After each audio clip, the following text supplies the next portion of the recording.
The lesson today is the start of John chapter 18. It's verses 1 to 14. When Jesus had spoken these words, he went forth with his disciples across the Kidron Valley, where there was a garden, which he and his disciples entered. Now Judas, who betrayed him, also knew the place, for Jesus often met there with his disciples. So Judas, procuring a band of soldiers and some officers from the chief priests and the Pharisees, went there with the lanterns and torches and weapons. Then Jesus, knowing all that was to befall him, came forward and said to them, "Whom do you seek?" They answered him, "Jesus of Nazareth." Jesus said to them, "I am he." Judas, who betrayed him, was standing with them. When he said to them, "I am he," they drew back and fell to the ground. Again he asked them, "Whom do you seek?" And they said, "Jesus of Nazareth." Jesus answered, "I told you that I am he, so if you seek me, let these men go." This was to fulfill the word which he had spoken, "Of those whom thou gavest me, I lost not one." Then Simon Peter, having a sword, drew it, and struck the high priest's slave and cut off his right ear.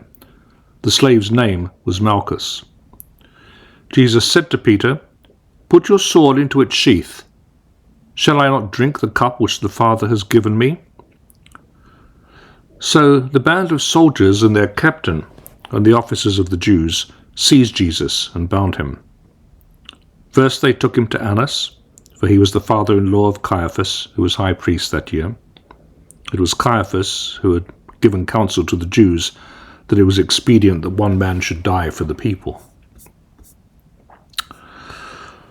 Well, we begin the Passion narrative, which is marked by a passage from words, namely prayer, the high priestly prayer that we were talking about last week and the week before. A passage from words to action. Jesus is not passively taken to his death against his will. He goes with the soldiers, knowing that he is following the will of his Father.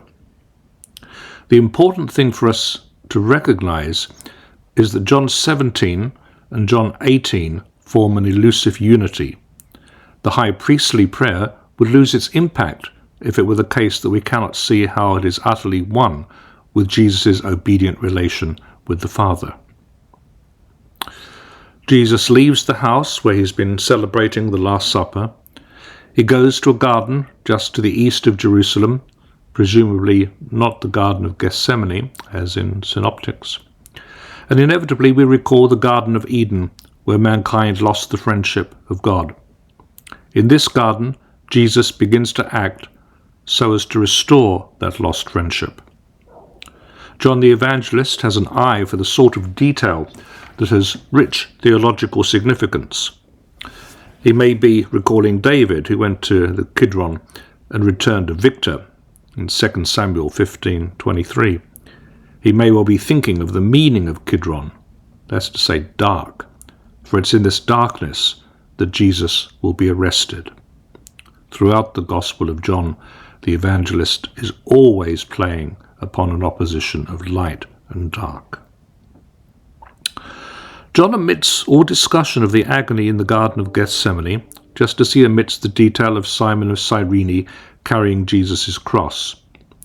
In fact, people to be crucified carried only the crossbeam to the place of execution, where a stake was already erected. It would have been impossibly heavy for people to carry entire crosses, especially after they had been whipped to within an inch of their lives.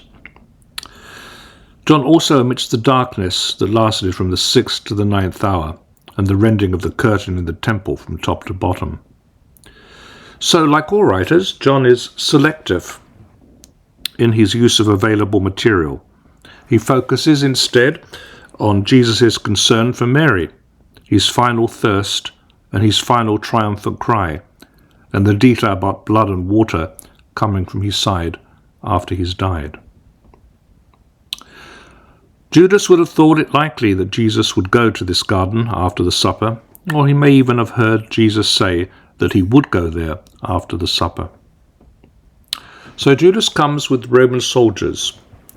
It says a band of soldiers. The Greek word means a cohort of Roman soldiers, which is a technical term meaning 600 men.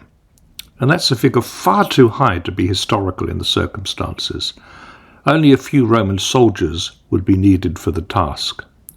So perhaps only a detachment of the cohort came to the garden. Jesus could easily be taken by a far smaller number of soldiers. There's a small unit of Roman soldiers, which is 8. The next largest military unit is a century, 80 legionnaires. But as I say, it's most likely a detachment of the cohort of 600 men. We've been aware of opposition to Jesus from the very beginning of the Gospel of John. It's the opposition of darkness to light. But now we see that this darkness has human faces, those of Judas and the Romans. Jesus comes forward of his own initiative. He voluntarily accepts his own death. We have here a foretaste of the post-resurrection sense of Jesus as the risen Lord who knows everything. So, Jesus asks, "Whom do you seek?" And they say, "Jesus of Nazareth." And then in English it says, "I am he." But if we look at this in the Greek, what is actually said is Jesus says, "Ego eimi." That's to say, "I am," which is the divine name of God. So in saying this, he's declaring himself to be divine. And then the people, the soldiers, indeed, the Roman soldiers, drew back and fell to the ground. We might think it's a little odd that the Roman soldiers pick up on the Hebrew expression "I am" and its religious significance. But the Romans, remember, were a very superstitious people, and they would have become aware, while being in the Holy Land, of the various beliefs of the Jews. Again, Jesus asked the soldiers, "Whom do you seek?" And they say, "Jesus of Nazareth." And again he says, "Ego eimi," I am, and says for them to let his disciples go. Simon Peter has a dagger with him, and he cuts off the high priest's, the right ear of the high priest's slave, Malchus. Now, bearing swords or daggers was forbidden at Passover, and so this detail helps to confirm John's dating of the Last Supper as the day before Passover.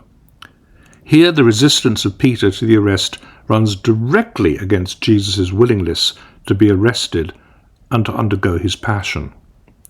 So we see, even with the fiery disciple Peter, that he doesn't fully understand Jesus' mission. Jesus' concern is obedience to the Father, not to save his own flesh. The soldiers and their captain seize Jesus. The word translated here as captain is the Greek word for a Roman tribune. And they take him to Annas, the father-in-law of Caiaphas. So according to John, Jesus does not have a trial of any sort at the Sanhedrin. There's no early morning gathering to determine his guilt or innocence, as one finds in the synoptic witnesses. Annas had been high priest from the year 6 to the year 15, and he was a man of influence. He would have lived in a palace in Jerusalem, and the soldiers would have gathered in his courtyard. Annas was cooperating with the Roman authorities and could still be called high priest, something like high priest emeritus, even though the high priest was Caiaphas.